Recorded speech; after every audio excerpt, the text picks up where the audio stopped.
نہایت ہی قابل قدر بزرگوں اور دوستوں، پروردگار عالم کا احسان عظیم ہے ہم سب پر کہ انہوں نے ہمارے گناہوں پہ پردہ ڈالتے ہوئے ہماری شرارتوں اور ہماری معصیتوں کے باوجود اپنا پیارا اور مقدس مہینہ یعنی رمضان المبارک ہمارے لیے بھیج رہا ہے۔ رمضان المبارک اللہ پاک نے 12 مہینے بنائے اور ان 12 مہینوں میں سب سے مبارک اور مقدس مہینہ رمضان المبارک کا ہے، اور رمضان المبارک میں سب سے مقدس اور پیاری رات لیلۃ القدر۔ آپ اندازہ لگائیں کہ اللہ نے ہماری تمام شرارتوں پہ پردہ ڈال دیا، ہمارے تمام گناہوں پہ اللہ نے پردہ ڈال دیا، ہماری تمام معصیت کے باوجود اللہ نے اپنا یہ پیارا گفٹ اور اپنا یہ پیارا تحفہ ہمیں اور آپ کو دینے کے لیے بالکل تیار ہے۔ 2-3 دن کے بعد وہ پیارا اور مقدس مہینہ آ جائے گا، لیکن یہ پیارا اور مقدس انہی لوگوں کے لیے ہے جن کے دلوں کے اندر اس کے آمد کی خوشی ہو، جو اس بات کا انتظار کر رہا ہو کہ 2 دن بعد نہیں بلکہ کل آئے اور آج میں سحری کھاؤں۔ اس لیے کہ میرے محترم بزرگوں اور دوستو، دنیا کا دستور اور طریقہ اور قانون یہی ہے کہ انسان جب مہمان کی مہمان نوازی سلیقے سے کرتا ہے، جب مہمان کا اکرام کرتا ہے، جب مہمان کا اعزاز کرتا ہے، جب مہمان کا احترام کرتا ہے، تو پھر مہمان جب لوٹ کر جاتا ہے تو اپنے میزبان کی تعریف کرتا ہے کہ بھائی بہت اچھا کھلایا، بہت اچھی گفتگو کی، بہت اچھی جگہ ہمارا رہنے کا انتظام کیا، ہر طرح سے ہمارا ادب کیا، ہر طرح سے ہمارا خیال کیا۔ اللہ پاک نے یہ رمضان المبارک کا مقدس مہینہ ہمارے آنگن میں، ہمارے دروازے پر مہمان بنا کر کے بھیجتا ہے کہ یہ رمضان کا ایک مہینہ تمہارا مہمان ہے، اور مہمان بھی معمولی نہیں بلکہ مہمان کا بھیجنے والا خود رحمان ہے، اللہ کی ذات۔ آپ بتائیں، اگر آپ کے ملک کا وزیر اعظم،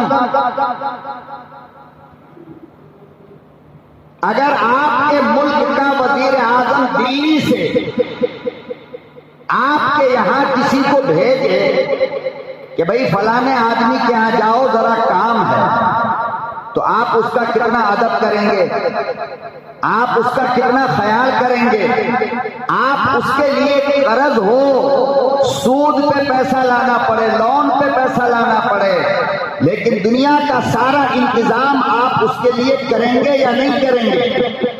کیوں؟ اس لیے کہ ملک کے وزیر اعظم نے بھیجا ہے۔ تو آپ بتاؤ، اگر ایک ملک کے وزیر اعظم کے بھیجے ہوئے مہمان کی آپ قدر کرتے ہو، تو جو ساری کائنات کا وزیر اعظم ہے، جو آسمان کا وزیر اعظم ہے، جو زمین کا وزیر اعظم ہے، جو ہماری ایک ایک سانس کا وزیر اعظم ہے، جو ہماری ایک ایک دھڑکن کا وزیر اعظم ہے، جو ہمارے آنکھ کی روشنی کا مالک ہے، جو ہماری زبان کی آواز کا مالک ہے، جو ہمارے دل کی دھڑکن کا مالک ہے، جو ہمارے دماغ کے عقل کا مالک ہے، اس کے بھیجے ہوئے مہمان کا ادب فرض ہوگا یا نہیں ہوگا؟ ضروری ہوگا یا نہیں ہوگا؟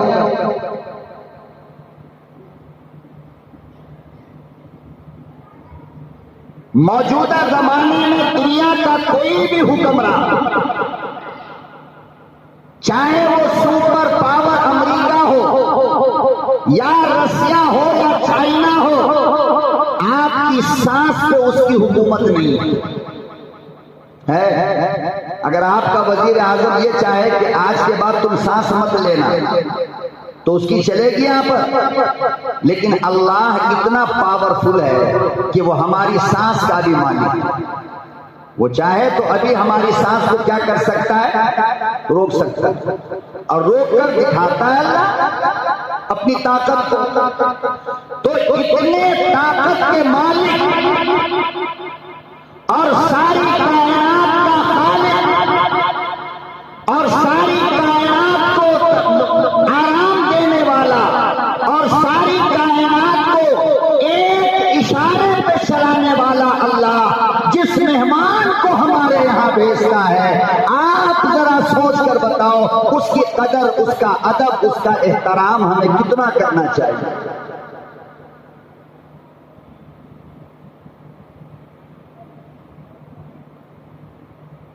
اللہ اکبر و کبیرہ، حدیث کی کتابیں پڑھو پتہ چل جائے گا۔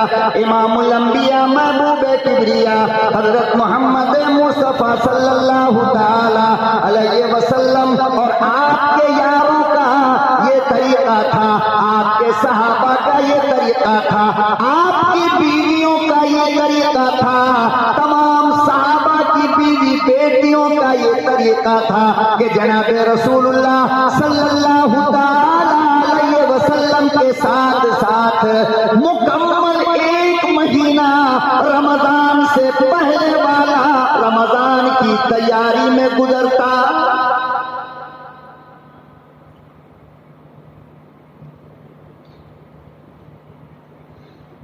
حدیث میں آتا ہے جناب رسول اللہ صلی اللہ علیہ وسلم نے ارشاد فرمایا، ادھر شعبان کا چاند نکلا اور ارشاد ربانی ہوتی کہ او میرے یاروں، او میری بیٹیوں، میری ماں، میری بہنوں، میری لاڈلیوں، میرے نوجوانوں، میرے یاروں، شعبان کا چاند نظر آ گیا، رمضان کی تیاری کرو۔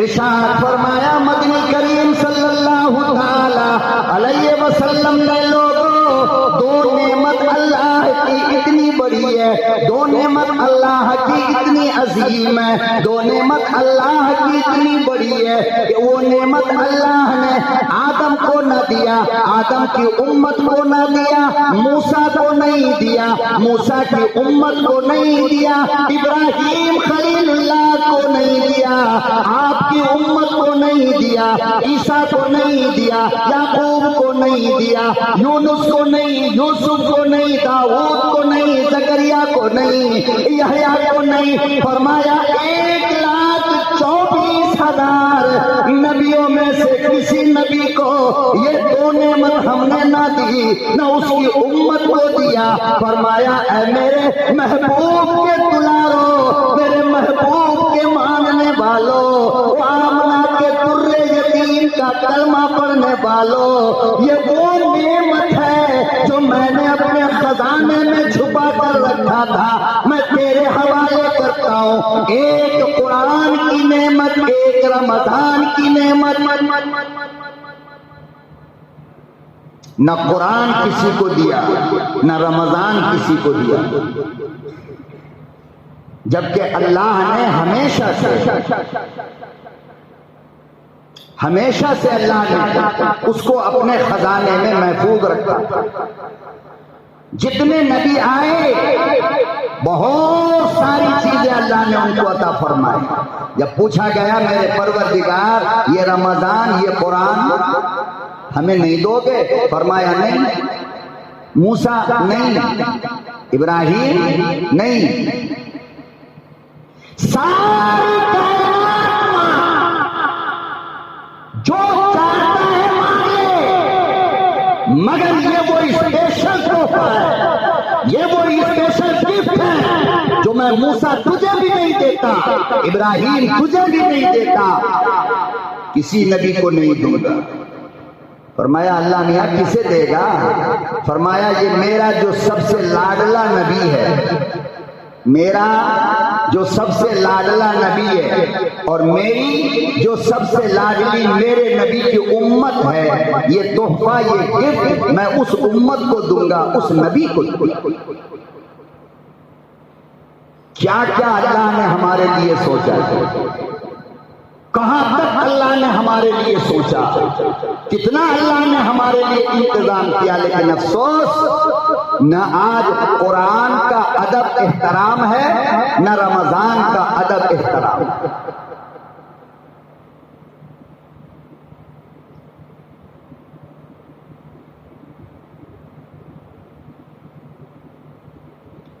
نہ کلام مقدس کا ادب ہے نہ رمضان المبارک کا ادب ہے۔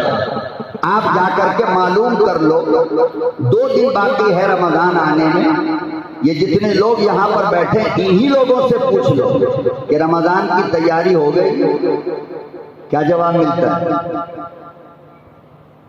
ولیمے کی تیاری مہینہ پہلے، عقیقے کی تیاری مہینہ پہلے، شادی کی تیاری سالوں پہلے، سفر کی تیاری ہفتوں پہلے، رمضان المبارک کی تیاری 2 دن پہلے نہیں ہو سکتی۔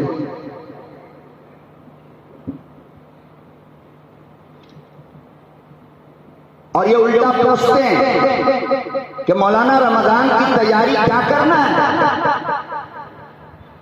فرمایا وہ تمام باتیں جو تمہیں روزے میں آرام پہنچائے، تمہیں رمضان میں چھٹی دے دے عبادت کے لیے، تمہیں سحری میں جگائے، تمہیں افطار میں اٹھائے، تمہیں تراویح کے لیے تیار رکھے، فرمایا یہ سب کی سب رمضان کی تیاری۔ مثال کے طور پر آپ فیکٹری چلاتے ہو، کارخانہ چلاتے ہو، آپ 12 گھنٹہ 24 گھنٹہ کارخانے میں بزی رہتے ہو۔ رمضان کی تیاری کیا ہے کہ ابھی آپ کسی بندے کو رکھ لیں یا ایسا شیڈول بنائیں کہ جو رمضان المبارک میں آپ کو فری کر دے، کہ رمضان میں اب آپ کا کوئی کام نہیں ہے، آپ چھٹی کیجئے، آپ روزہ رکھیے، آپ قرآن پڑھیے، آپ تلاوت کیجئے، آپ سحری کی تیاری کیجئے، آپ افطاری کی تیاری کیجئے۔ یہ ہے رمضان کی تیاری۔ اپنے آپ کو رمضان سے پہلے طاقتور بنانا، یہ ہے رمضان کی تیاری۔ اچھا کھا کر کے، اچھا پی کر کے، جتنی توفیق اللہ نے دیا ہے۔ کیوں؟ اس لیے کہ 12 گھنٹہ روزہ رکھنا پڑے گا۔ اللہ کو خیال اس بات کا ہے کہ میرا بندہ کمزور نہ ہو۔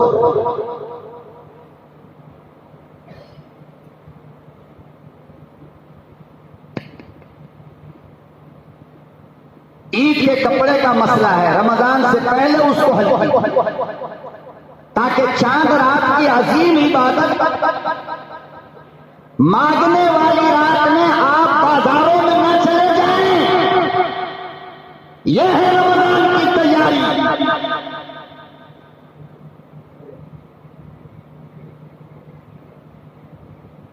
اللہ اکبر و کبیرہ، اندازہ لگاؤ اتنا مبارک مقدس مہینہ اللہ پاک نے ہمیں عطا فرمایا، لیکن آج لوگوں کے دلوں سے، آج لوگوں کے مزاج سے اس کا ادب چلا گیا، اس کا احترام چلا گیا۔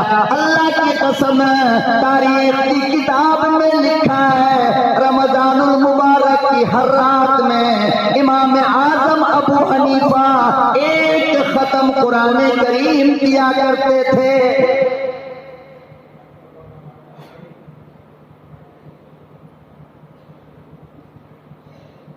ادھر رمضان کا چاند نکلا،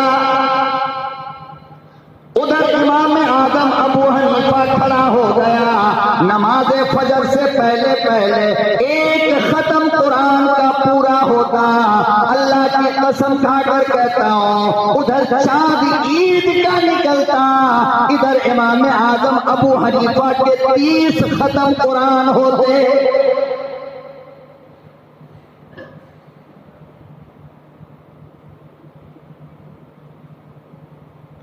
پروردگار عالم نے ارشاد فرمایا، لوگوں روزہ میں تمہیں کیوں رکھواتا ہوں؟ مجھے بھوکا رکھوانے کا شوق نہیں۔ اللہ کہتا ہے دیکھ تو صحیح، میں وہ خدا ہوں، میں وہ رب ہوں جو 11 مہینہ پیٹ بھر کر کھلاتا ہوں، 1 مہینہ بھوکا رکھنے کی ضرورت کیوں پڑی؟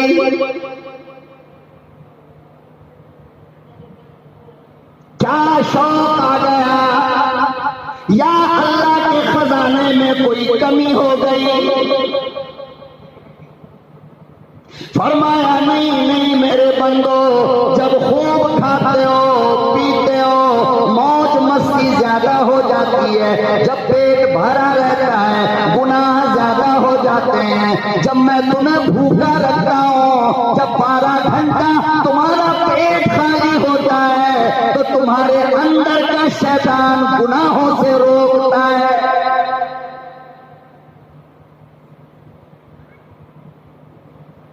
یہی وجہ ہے کہ رمضان المبارک کے مہینے میں سنیما ہالوں کا کلیکشن 75% ختم ہو جاتا ہے، اس لیے کہ ایمان والا چاہے جتنا بے غیرت بے شرم ہو، رمضان المبارک میں تو کم سے کم فلم نہیں دیکھتا ہے۔ گنڈا ہو، چور ہو، بدماش ہو، کوئی بھی کم سے کم اتنا احترام تو اللہ کے مقدس مہینے کا اس کے دل میں بھی ہے۔ شراب خانے 11 مہینے کا شرابی رمضان المبارک میں شراب خانہ جانا بند کر دیتا ہے۔ جا کر کے پوچھ لو، آپ سروے کرو، پتہ چل جائے گا۔ مسلمان کسٹمر شراب کی دکانوں پہ رمضان میں نہیں ملتے، چوری میں کمی آ جاتی ہے، جیب کاٹنا، موبائل چوری کرنا۔ کیوں؟ اس لیے کہ اس میں اکثر ہمارے بندے تو رمضان کے احترام میں یہ چوری چھوڑ دیتے کہ نہیں، 1 مہینہ چوری نہیں کریں گے، اب چوری میں کمی آ جائے گی۔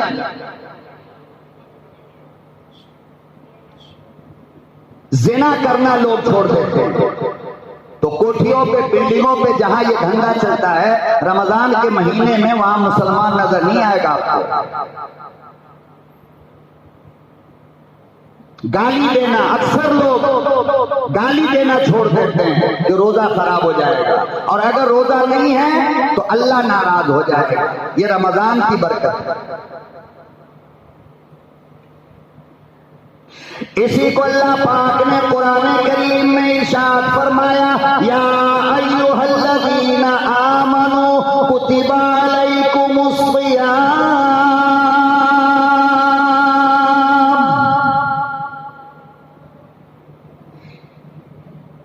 او ایمان والو، کلمہ پڑھنے والو، قرآن کریم کو ماننے والو، اللہ پر ایمان رکھنے والو، مسجد کو ماننے والو، موت پر یقین رکھنے والو، قیامت کا یقین کرنے والو، جنت اور جہنم کے ماننے والو، یا ایھا الذین آمنوا کتب علیکم الصیام،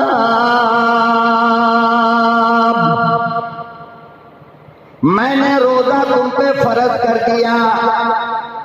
میرے پروردگار روزے کا مطلب کیا ہے؟ فرمایا صبح صادق سے لے کر غروب آفتاب تک میرے لیے، اللہ کے لیے بھوکا رہنا، نظر کی حفاظت کرنا، زبان کو گندا ہونے سے بچانا، حرام مال سے بچانا، جائز کاموں کے لیے جس سے اللہ نے منع کر دیا، اللہ کے لیے ان کاموں سے رکنا روزہ ہے۔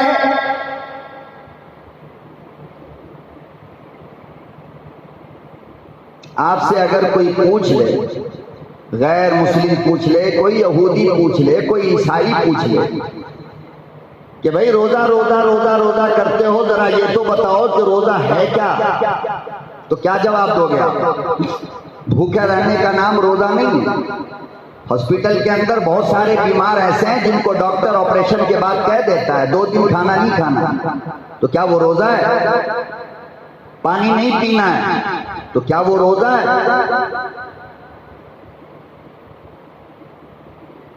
روزہ کہتے ہیں صبح صادق سے لے کر، یعنی جس وقت سحری کا ٹائم ختم ہوتا ہے اس وقت سے لے کر جس وقت افطار کا وقت آتا ہے اس وقت تک رکنے کا نام، کس چیز سے رکنا؟ کھانے سے اور پینے سے اور اپنی بیوی سے ملنے سے، اسی کا نام کیا ہے؟ روزہ. اب آپ بتاؤ کھانا پینا حلال ہے یا حرام ہے؟ لیکن یہی حلال چیز جب اللہ نے منع کیا کہ اب نہیں کھانا، تو دیکھو سحری کے وقت تک جو دودھ حلال ہے، جو قورمہ کوفتہ حلال ہے، جو بریانی حلال ہے، جو دودھ حلال ہے، جو کھجور حلال ہے، سحری کا وقت ختم ہوا اور کیا ہو گیا؟ حرام ہو گیا نہیں ہو گیا؟ تو کس نے حرام کیا؟ یہ کس نے حرام کیا بھائی؟ ابھی تو روزہ ہو بھی نہیں. جس اللہ نے اس کو حلال کیا تھا سحری سے پہلے، اسی اللہ نے اس کو حرام کر دیا سحری کا ٹائم ختم ہونے کے بعد. اب اگر کوئی ایمان والا سحری کا وقت ختم ہونے کے بعد بھی اپنے پسینے کی کمائی کی روٹی بھی کھا رہا ہو تو حرام ہوگا یا نہیں ہوگا؟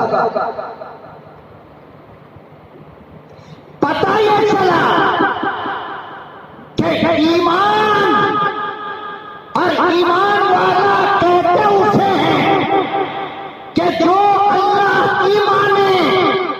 میرے اللہ، جب آپ نے کہا کھاؤ ہم نے کھا لیا، جب آپ نے کہا نہ کھاؤ ہم نے چھوڑ دیا.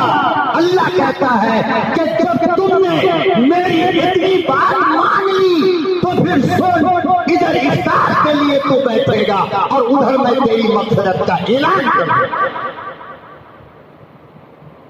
کہ یہ بندہ میری مانتا ہے، مرضی اپنی مرضی کہہ رہی ہے دوپہر میں یار بھوک لگ رہی ہے کھا لے. لیکن ہم کیا کہتے ہیں؟ تیرا دل جتنا چاہے کھانے کا، میں نہیں کھانے والا.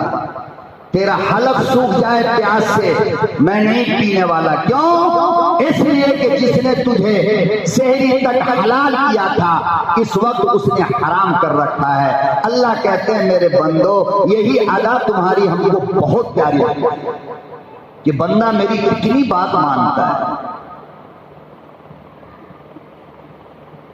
ایک دن رمضان سے ایک دن پہلے شادی ہوئی، جوان ادھر بھی ہے، جوانی ادھر بھی ہے، خوبصورتی ادھر بھی ہے، خوبصورتی ادھر بھی ہے. رمضان شروع ہو گیا، سحری کھا لیا، فجر کی نماز پڑھ کر کے آیا.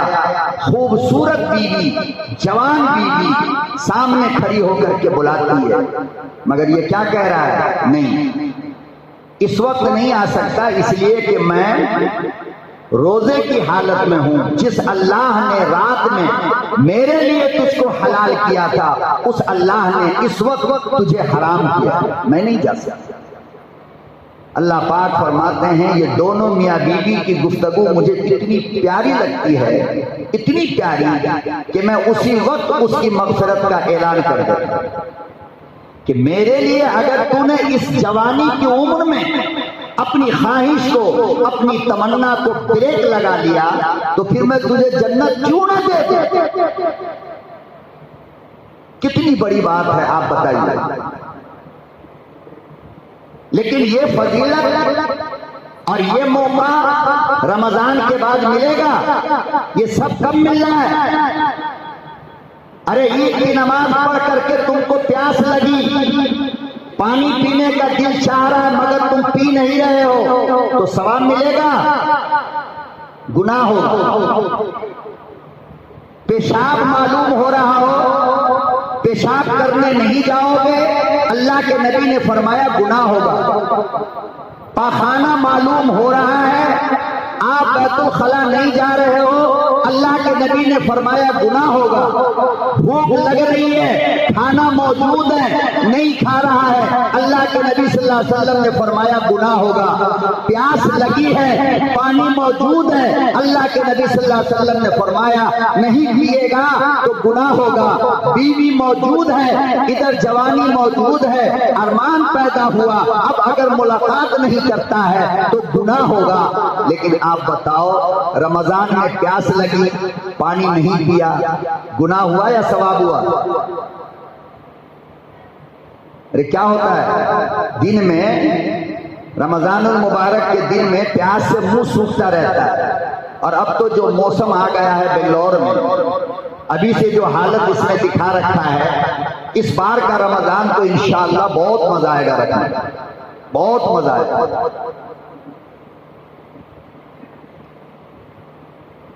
40 ڈگری 42 ڈگری 40 تک تو ابھی پہنچ گیا بنگلور کا موسم، جو زندگی میں نہیں پہنچا تھا، 20 سے اوپر جاتا ہی نہیں تھا آج سے 5-6 سال پہلے۔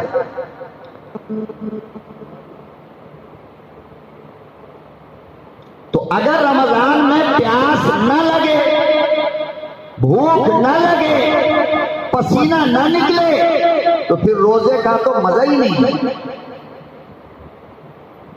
روزے کا مزہ نہیں آتا۔ ارے گرمی اتنی معلوم ہو، پیاس اتنی معلوم ہو، اللہ کی قسم کہ نل کے پاس وضو بنانے کے لیے بیٹھو تو دل کرتا ہے کہ نل کا پانی اتار دے، مگر بندہ کہتا ہے کہ نہیں، میں نہیں اتاروں گا، میرے اللہ نے منع کیا۔ تو اللہ پاک فرماتے ہیں کہ پھر اس کے پیاسے اور سوکھے ہوئے ہونٹ پر جب رب کعبہ کی نظر پڑتی ہے تو رب فرشتوں سے فرماتا ہے، جبریل بتا اس کے بارے میں تیری کیا رائے ہے؟ تو کہتا تھا کہ انسان کو دنیا میں مت بھیجیے، یہ آپ کی بات نہیں مانیں گے، یہ فسادات کریں گے، یہ لڑائی ڈنڈا کریں گے۔ او جبرائیل ذرا یہ تو بتا، پانی موجود ہے، کوئی یہاں پر موجود نہیں دیکھنے والا، غسل خانہ ہے، اندر دروازہ بند ہے، ٹھنڈا پانی نل سے آ رہا ہے، قیامت کی پیاس لگی ہے، ذرا یہ تو بتا اگر وہ پی لے تو کون دیکھنے والا ہے؟ لیکن او فرشتے بتا تو صحیح کہ اس غسل خانے کے اندر اگر اس نے اپنے آپ کو پانی پینے سے بچایا تو کس کے لیے؟ کس کے لیے؟ اللہ کے لیے۔ بند کمرہ ہے، خوبصورت بیوی ہے، لیکن دور دور ہے لوگ، آئے ہائے کتنا پیارا منظر ہوتا ہے اور کتنا پیارا اللہ کو لگتا ہے۔ بیوی بیچاری جوان اپنے آپ کو لپیٹ کر سپیٹ کر بالکل خاموش دور بیٹھی ہے، ادھر شوہر بیٹھا ہے، باتیں ہو رہی ہیں، سب کچھ ہو رہا ہے، لیکن دونوں کے جسم سے لگتے نہیں۔ یہ منظر، یہ سین اللہ کو کتنا پیارا لگتا ہوگا، خدا کی قسم اس کا پتہ تو ہمیں تبھی چلے گا جب ہم مریں گے۔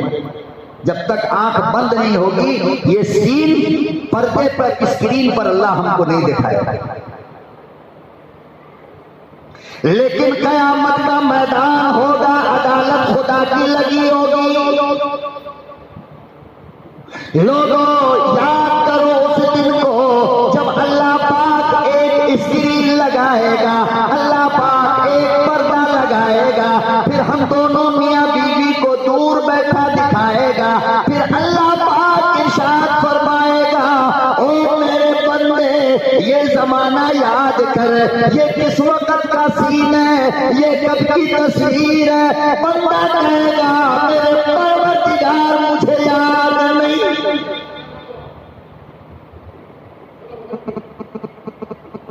اللہ پاک ارشاد فرمائیں گے میرے بندے یہ وہ فوٹو ہے، یہ وہ تصویر ہے، میں نے اپنے فائل میں حفاظت سے رکھا ہے کہ میں نے اسی وقت یہ وعدہ کیا تھا کہ میں نے تیری مغفرت کر دی اور تیری بیوی کے لیے جنت لکھ دیا۔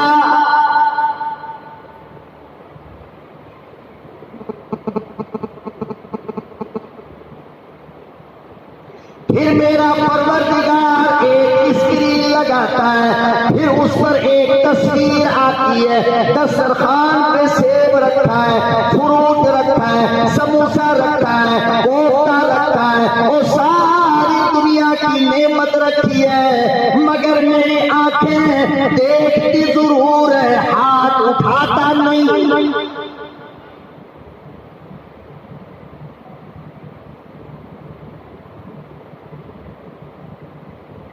زبان ترستی ضرور ہے مگر کھاتی نہیں، انتظار ہو رہا ہے۔ اللہ پاک ارشاد فرمائیں گے میرے بندے ذرا یہ تو بتا یہ تو ہے؟ فرمایا ہاں، یہ نعمت تیری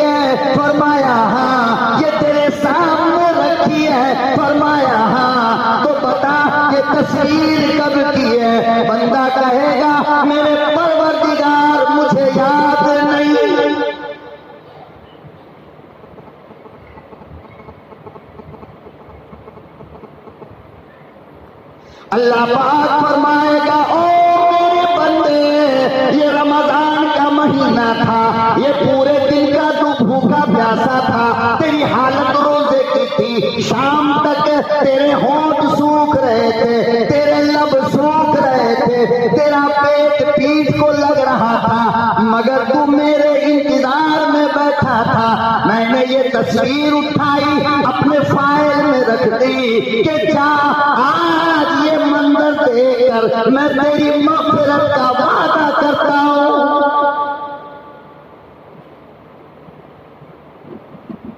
اور اگر یہی سب کام رمضان کے بعد ہو تو یہ وعدہ اللہ کرے گا؟ رمضان میں کیوں وعدہ ہو رہا ہے؟ اس لیے کہ تم اپنے پیدا کرنے والے کی بات مان رہے ہو، تم اپنے پیدا کرنے والے کی غلامی کر رہے ہو۔ پیدا کرنے والے نے کہا کھاؤ، کھا لیا، مت کھاؤ، چھوڑ دیا، پیو، پی لیا، اب مت پیو، نہیں پیا، بیوی بچوں سے ملو، مل لیا، اب مت ملنا، نہیں ملنا۔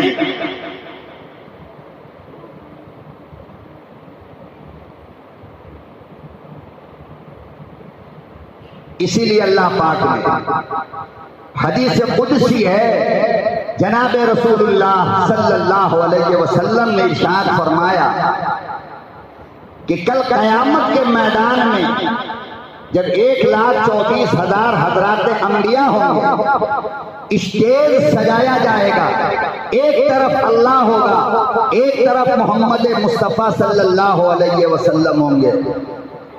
حساب کتاب لین دین سب برابر ہو گیا، سپریم کورٹ کا فیصلہ بھی آ گیا۔ اللہ کہیں گے یہ بندے ہیں جبریل، کون بندے؟ فرمایا جن کے بائیں ہاتھ میں نامہ اعمال ہے۔ کس ہاتھ میں؟ لیفٹ میں۔ ان سب کو اٹھا کر لے جاؤ جہنم میں ڈال دو۔ کہاں ڈال دو؟ اب آپ بتاؤ کہ ہماری اور آپ کی تمنا کیا ہے؟ اس میں ملے یا اس میں ملے؟ کیا تمنا ہے؟ رائٹ میں ملنی چاہیے، اس لیے کہ لیفٹ والے کا فیصلہ تو عدالت سے آ گیا، اب اس کی کوئی سنوائی نہیں ہوگی، یہ سب کہاں جائیں؟ جہنم میں۔ پھر اللہ پاک فرمائیں گے جس کے ہاتھ میں رائٹ ہینڈ میں نامہ اعمال ہے، بک ہے، کتاب ہے، فرشتوں ان کو لے جا کر جنت میں ڈال دو۔ وہ سارے جنت میں چلے گئے، یہ سارے جہنم میں چلے گئے۔ اس کے باوجود کچھ لوگ میدان میں رہ گئے، ان کے نہ بائیں ہاتھ میں نامہ اعمال ہے نہ دائیں ہاتھ میں نامہ اعمال ہے۔ یا اللہ یہ کون لوگ؟ ان کے بارے میں تو ابھی تک کوئی فیصلہ آیا ہی نہیں، یہ ہیں کون؟ اللہ اکبر۔ اللہ کے نبی صلی اللہ تعالی علیہ وسلم نے ارشاد فرمایا نمازی ادھر جنت میں گئے، حاجی ادھر جنت میں گئے، غازی ادھر جنت میں گئے، شہید جنت میں گئے، ماں باپ کی خدمت کرنے والے جنت میں گئے، مجرم جہنم میں گئے، نماز چھوڑنے والے جہنم میں گئے، تمام پاپ کرنے والے جہنم میں چلے گئے۔ اب یہ باقی لوگ جو بچے تو اللہ کا فرشتہ پوچھتا ہے میرے پروردگار یہ کون لوگ ہیں، ان کا فیصلہ کب آئے گا؟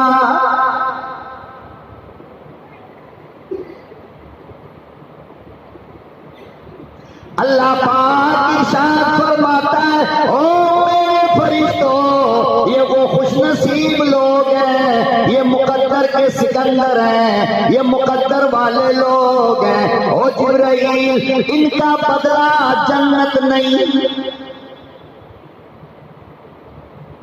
انہوں نے جو عبادت کیا اس کا بدلہ جنت کی نہریں نہیں، انہوں نے جو عبادت کی ہے اس کا بدلہ جنت کا باغ نہیں، انہوں نے جو عبادت کی ہے اور میرے نوری فرشتوں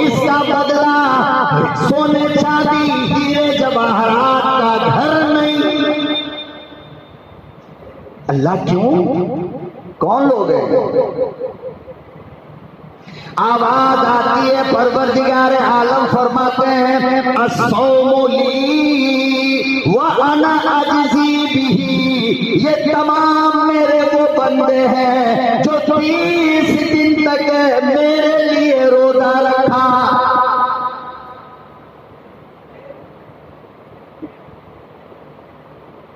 فرمایا کہ اللہ میاں انہوں نے بھی نماز پڑھی تھی، فرمایا وہ خالی میرے لیے نہیں، میرے پروردگار انہوں نے حج کیا تھا، فرمایا خالی میرے لیے نہیں۔ اس میں کچھ دکھاوا بھی تو ہو سکتا ہے نا، حج کرنے والے دکھاوا نہیں پیدا کرتے نہیں کرتے؟ یہ دعوت، یہ محلے میں پنڈال کا بچھانا، یہ پھولوں کا ہار ڈالنا، یہ ایئرپورٹ تک بسوں کے قافلے میں جانا، یہ جھنڈی لہرانا، یہ ٹاٹا بائے بائے بولنا، شرف کرنی چاہیے، تو مرنی چاہیے قسم خدا کی۔ حج کے نام پر یہ ناٹک، یہ تماشے بند کرو۔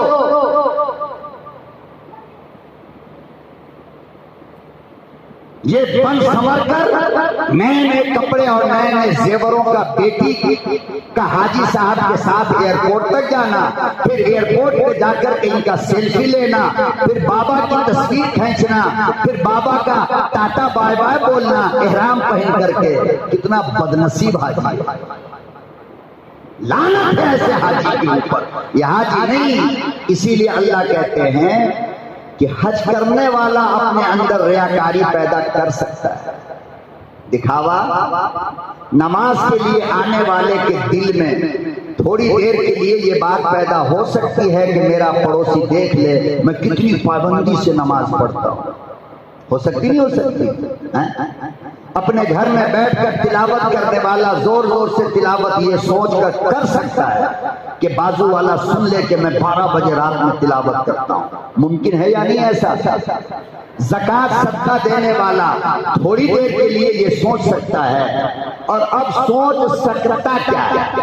اب تو وہی ہو رہا ہے، صدقے کا چاول بانٹے گا، صدقے کا زکوٰۃ کا کپڑا بانٹے گا، صدقے کی ساری بانٹے گی، تو چاروں طرف سے ہائی لیول کا کیمرہ والا ہوگا۔ ایک طرف سے سیٹھ صاحب پھیلا پکڑے ہوں گے، اور ایک طرف سے وہ بیچارہ غریب جس کو اللہ نے غریب بنایا، تصویر لے کر اس کو ذلیل کیا جا رہا ہے، اس کو بے عزت کیا جا رہا ہے۔ بتاؤ یہ دکھاوا نہیں ہے؟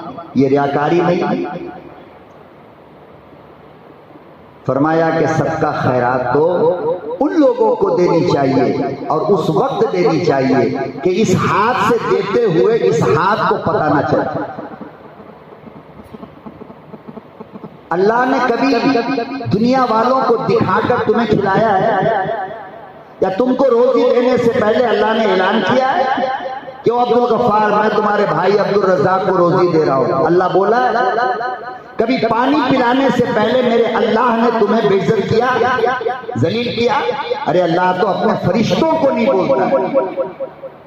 اللہ ساری کائنات کی نعمت دے تو سب سے چھپا نیند کی نعمت، اللہ تم کو نیند دینے سے پہلے اعلان کرتا ہے میں اس بندے کو سلا رہا ہوں، تو یا تو یہ کہو کہ میں اپنی طاقت سے سوتا ہوں، اللہ نہیں سلاتا، تو یہ تو ہو نہیں سکتا، اس لیے کہ تمہاری طاقت تو یہ ہے کہ تم نیند کی گولی کھا کر بھی نہیں سو پاتے، اور اللہ کی طاقت یہ ہے کہ تم تکیہ پہ سر رکھتے ہو، وہ تمہاری آنکھ پہ پردہ ڈال دیتا ہے، پھر مست ہو کر کے تم سو جاتے ہو، سکون کی نیند آ جاتی۔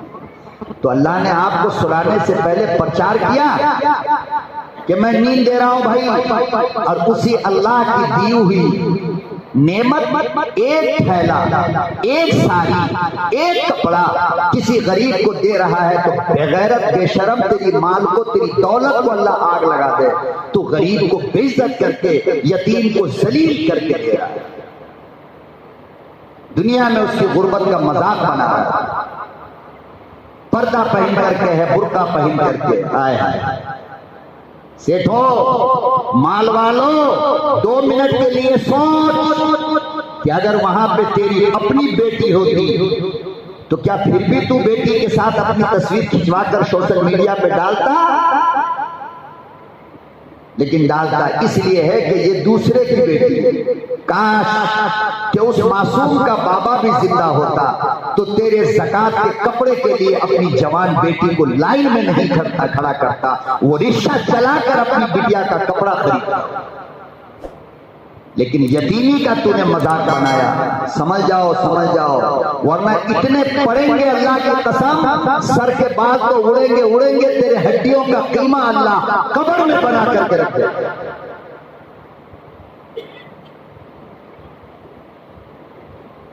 یہ عبادت نہیں ہے، چیلنج کے ساتھ کہتا ہوں، 1 روپیے کا ثواب تم کو نہیں مل رہا ہے، کان کھول کر کے سنو۔ کیوں؟ اس لیے کہ یہ عبادت نہیں، شرارت ہے، بدماشی ہے۔ اللہ کی رحمت تجھ پہ نہیں آ رہی ہے، پورے الازہر کے آکر کو بھر دیا، چاول کا موٹا موٹا موٹا، ادھر غریبوں کی لائن لگائی۔ اب محلے میں لوگ پوچھتے بھائی یہ بھیڑ کیسے؟ وہ زکات کا چاول بٹ رہا ہے۔ تجھے موت نہیں آئی یہ کرنے سے پہلے؟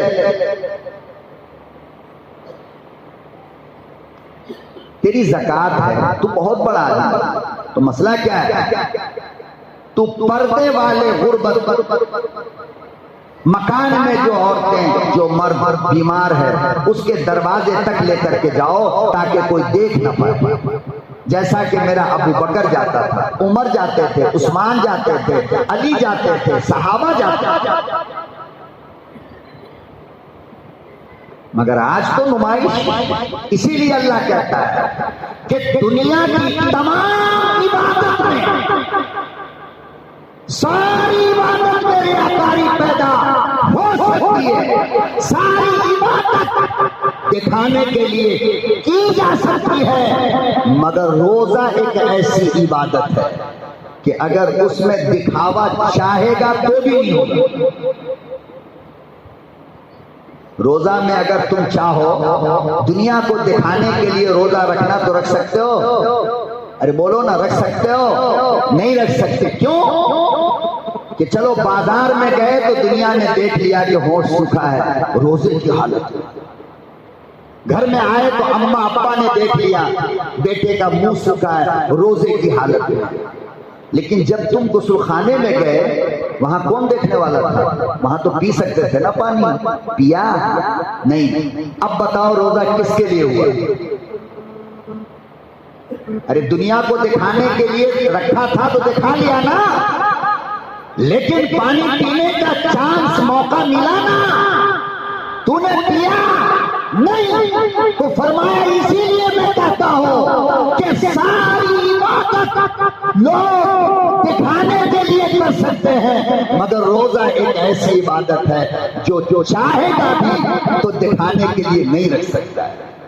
اسی لیے اللہ کہتے ہیں کہ ساری عبادت کا بدلہ جنت ہے۔ کیا ہے؟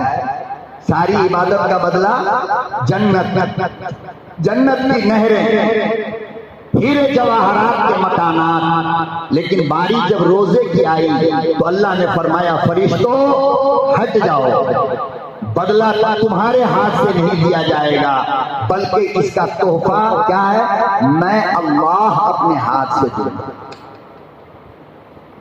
30 روزے کی برکت ہے یہ۔ کیا ہے؟ 30 روزے کی برکت۔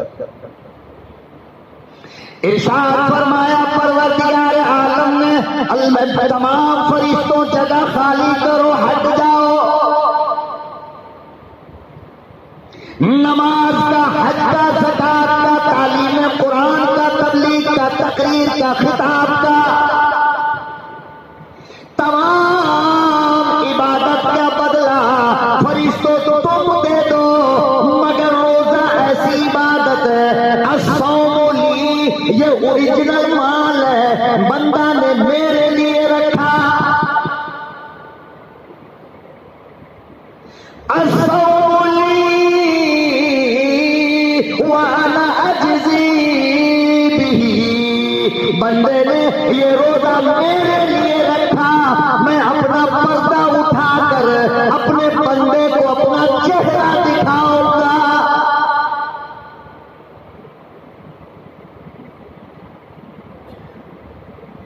لوگوں اندازہ لگاؤ، جس کے لیے سحری میں اٹھتے ہو، جس کے لیے سارے دن بھوکے رہے، جس کے لیے افطار کیا ہے، وہ اللہ اپنا پردہ ہٹایا،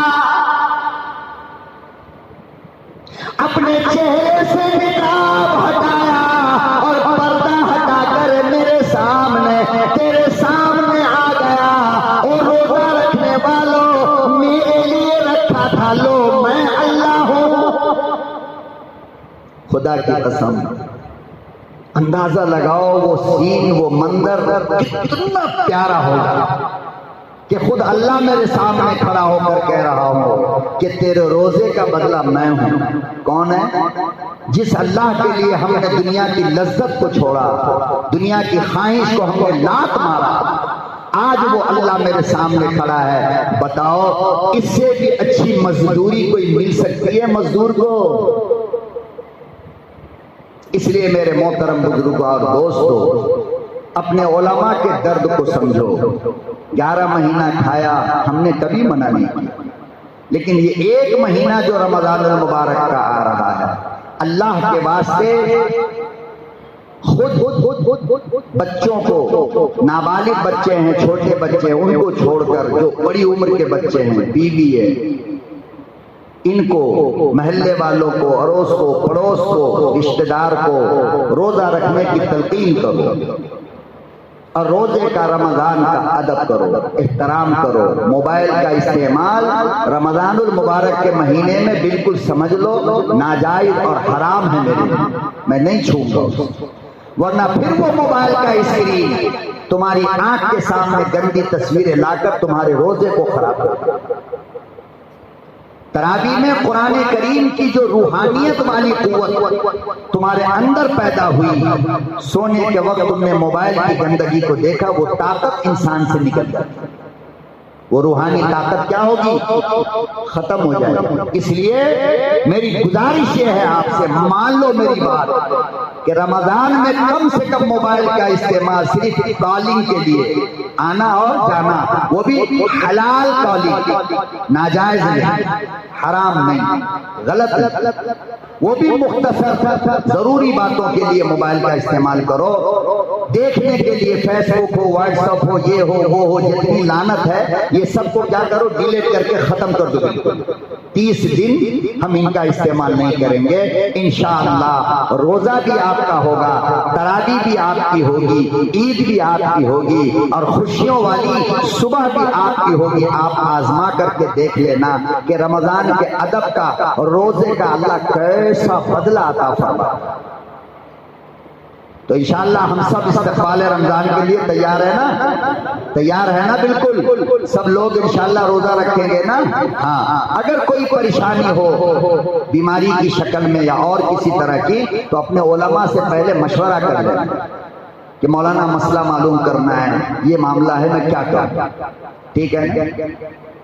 بعض لوگ کہتے ہیں کیا ہے بھئی روزہ کیوں نہیں؟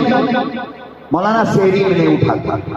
ارے پاگل، تو سحری نہ کھانے سے روزہ نہیں ہوتا، یہ کس نے کہہ دیا تم؟ جان بوجھ کر سحری نہ کھانا، جان بوجھ کر اٹھا ہوا تھا، کھایا نہیں، پیا نہیں۔ مولانا اٹھ تو گیا تھا مگر کھانے کا موڈ نہیں۔ میرے آقا صلی اللہ علیہ وسلم نے فرمایا ایک گھونٹ سحری کی نیت سے پانی پی، روزے کی نیت کر لو، سحری ہو گئی، لیکن اٹھا ہے اور جان بوجھ کر سحری اگر نہیں کرتا ہے تو یہ سنت کے خلاف ہے، مگر روزہ تو پھر بھی ہوتا ہے نا۔ تو یہ بہانہ کرنا کہ ہم سحری میں اٹھے نہیں تھے اس لیے روزہ نہیں، یہ غلط بات ہے۔ اب اگر تم روزہ توڑو گے تو ایک روزے کے بدلے 60 روزہ رکھنا پڑے گا۔ کتنا؟ بولو کتنا؟ اور وہ 60 روزہ بھی کنٹینیو، بیچ میں گیپنگ اللہ کو برداشت نہیں ہے، 2 مہینے کا مسلسل رکھنا پڑے گا۔ پھر اگر بیچ میں روزہ تم نے چھوڑا، مثال کے طور پر 1 مہینہ 28 دن کا روزہ تم نے رکھ لیا، 29 کو نہیں رکھا، پھر 60 روزے کی سزا ہوگی۔ اب بتاؤ یہ 60 روزہ رکھنے کے لیے تیار ہو؟ ایک روزہ جان بوجھ کر چھوڑنے والے اور بھی بہت سارے رمضان المبارک سے متعلق مسائل ہیں جو مجمع کے اندر نہیں بولا جا سکتا. اس میں ہر عمر کے لوگ ہوتے ہیں، خفیہ مسائل ہیں. آپ اپنے علماء سے موبائل پہ رابطہ کر کے، پرسنل ملاقات کر کے، جن باتوں سے آپ کو ڈاؤٹ ہوتا ہو، شک ہوتا ہو، آپ ان مسائل کو جا کر کے دریافت کر سکتے ہیں. ہر مسئلہ مجمع عام کے سامنے بولنے کے لیے نہیں ہوتا. ٹھیک ہے نا؟ اسی طریقے سے بہت سارے لوگ کہتے ہیں کہ صاحب کٹ گیا مولانا تو خون نکل گیا. کیا نکلا؟ اسی لیے میں روزہ نہیں ہوں. بابا کٹنے سے روزہ نہیں ہوتا. حدیث میں تو ہے کہ روزے کی حالت میں اگر کوئی آدمی جہاد کر رہا ہو، لڑ رہا ہو، اور اس کی گردن کٹ گئی تو فرمایا کہ افطار اللہ اپنے ہاتھ سے کراتا ہے. کیسے کراتا ہے؟ کیوں؟ اس لیے کہ اللہ کہتا ہے یہ میرا بندہ روزہ رکھ کر آیا تو افطار میں کراؤں گا. تو روزہ ٹوٹ گیا اس کا. روزہ ٹوٹتا تو اللہ افطار کراتا. پتا چلا کہ خون گرنے کی وجہ سے روزہ نہیں ٹوٹتا. کوئی کہے گا مولانا ناخن کاٹ سکتے ہیں. کیوں نہیں کاٹ سکتے بھائی؟ کیوں نہیں کاٹ سکتے؟ اتنی بات اچھی طرح یاد رکھ لو. ہونٹ بند ہے. کیا ہے؟ ہونٹ بند ہے. شرمگاہ محفوظ ہے. ہونٹ کو بند رکھنا، کچھ اندر نہ جائے. شرمگاہ کی حفاظت کرنا کہ زنا نہ ہو جائے. ان دونوں سے بچنے کا نام روزہ ہے. اس کے علاوہ کیا کیا ہے وہ آپ بتاؤ. اس کے علاوہ کسی چیز سے روزہ نہیں ٹوٹتا. کوئی پوچھے گا مولانا سر میں تیل ڈال سکتے ہیں؟ ارے اللہ کے بندے، یہ کیا معاملہ ہے؟ سر میں تیل کیوں نہیں ڈالیں گے بھائی؟ جب پانی ڈال سکتے تو تیل کیوں نہیں ڈالیں گے؟ ایک بندے نے کہا مولانا رمضان میں شیونگ کرا سکتے ہیں؟ میں نے کہا بالکل کرا سکتے ہیں، لیکن موچ کی کرا سکتے ہیں. داڑھی کی شیونگ رمضان کے بعد بھی حرام ہے، رمضان سے پہلے بھی حرام ہے، رمضان کے اندر بھی حرام ہے. ایسا مسئلہ میں نے کہا بالکل. موچ کاٹ لو، ناخن کاٹ لو، بال کٹوا لو، بیماری کے لیے انجیکشن لے لو، کوئی معاملہ نہیں. باٹل نہیں چڑھا سکتے. گلوکوز کا باٹل، گلوکوز کا باٹل چڑھانے سے کیا ہوتا؟ روزہ ٹوٹتا. وجہ اس کی کیا ہے؟ وجہ اس کی یہ ہے کہ یہ جو ہے نا، جہاں پہ گلوکوز کا باٹل ڈالا جاتا ہے، یہ موٹی والی نس یہ پہنچتی ہے یہاں تک. کہاں تک؟ میدے تک. تو اس کے راستے سے جو پانی پہنچتا ہے وہ میدے میں پہنچتا ہے. اور روزہ کس چیز سے ٹوٹتا ہے؟ جو میدے تک پہنچے. چاہے منہ کے راستے پہنچے تو بھی روزہ جائے گا. ناک کے راستے پانی ایک دم تالاب میں نہا رہا تھا، ایک دم سے سانس لیا تو ناک کے راستے پانی کیا ہوا؟ نیچے چلا گیا تو بھی روزہ ٹوٹ جائے گا. لیکن وہ جو نارمل انجیکشن ہوتا ہے نا، اس کی دوا کا اثر میدے میں نہیں پہنچتا، بلکہ وہ اعصاب کے اندر یعنی میدے کے باہر والے جسم تک محفوظ رہتا ہے. اس لیے نارمل انجیکشن سے روزہ نہیں ٹوٹتا. گلوکوز چڑھانے سے روزہ کیا ہوتا ہے؟ روزہ چلا جاتا ہے. بات سمجھ میں؟ اور بھی بہت سارے مسائل ہیں. میں کہاں تک آپ کو بولتا رہا ہوں، جمعے کا ٹائم ہے، وقت ختم ہو رہا ہے. آپ کو ڈاؤٹ ہو، آپ کو کسی طرح کا شک ہو تو آپ کیا کرنا؟ کوئی پوچھے آنکھ میں سرما لگانے سے کیوں نہیں بھائی؟ کیا مسئلہ؟ آنکھ میں سرما لگانے سے کیا پیٹ میں پہنچ جائے گا وہ؟ تو سرما لگا سکتے ہیں، تیل لگا سکتے ہیں، ناخن کاٹ سکتے ہیں، بال کٹوا سکتے ہیں، مونچھ کٹوا سکتے ہیں. اور میں کیا کیا بولوں آپ کو؟ ہاں البتہ غسل جو فرض ہوتا ہے ہم پر، مثال کے طور پر رات میں ایک بندہ ناپاک ہوا. مسئلہ کیا ہے کہ سحری کرنے سے پہلے اسے چاہیے کہ وہ غسل کر لے، پہلے پاک ہو جائے، اس کے بعد سحری کرے تاکہ فجر کی نماز مل جائے. مگر ایسا نہیں ہوا. ناپاکی کے حالت میں سحری کیا، کوئی بات نہیں. پھر سحری کھا کے سو گیا، کوئی بات نہیں. سحری کھا کر کے اٹھا ہے، سحری کا ٹائم جب ختم ہو گیا اس کے بعد اٹھا. اب اٹھنے کے بعد جو غسل کرے گا وہ، تو آپ کو پتا ہے نا غسل میں کتنے فرض ہیں؟ پتا ہے نا آپ کو؟ 20 نہیں کتنے؟ 25. کتنے فرض ہیں غسل میں؟ وارے میری پیاری قوم، کل ہمارے مدرسے کے پروگرام میں آپ لوگ آ گئے ہوتے نا، کل ہمارے یہاں یہ پنڈال لگا ہوا ہے، نہیں کل بہت پیارا پروگرام ہم نے اپنے مدرسے کے بچوں کا کیا ہے، اللہ کی قسم آپ آتے آپ کی عقل کھل جاتی۔ اتنا چھوٹا چھوٹا بچہ نماز کی 51 سنت سنا رہا ہے، کھانے کی سنت سنا رہا ہے، سونے کی سنت سنا رہا ہے، وضو کے فرائض، یہ سب تو کھیل ہے ان کے لیے، ان بچوں کے جب چاہو مگر اس میں سے بہت سارے لوگوں کو معلوم نہیں ہے، میں یقین کے ساتھ کہتا ہوں۔ تو کم سے کم اپنے بچوں کو مدرسے میں بھیج دو کہ ہم سے پوچھتے ہوئے شرم آئے تو بچہ بتا دے گا ابا غسل کے فرائض کتنے، وضو کے فرائض کتنے، غسل کی سنت کتنی، وضو کی سنت اتنی۔ ہم مولویوں کا کام کیا ہے؟ آپ کے بچوں کا مزدور بن کر کے آپ کے بچوں کو علم کے زیور سے آراستہ کرنا۔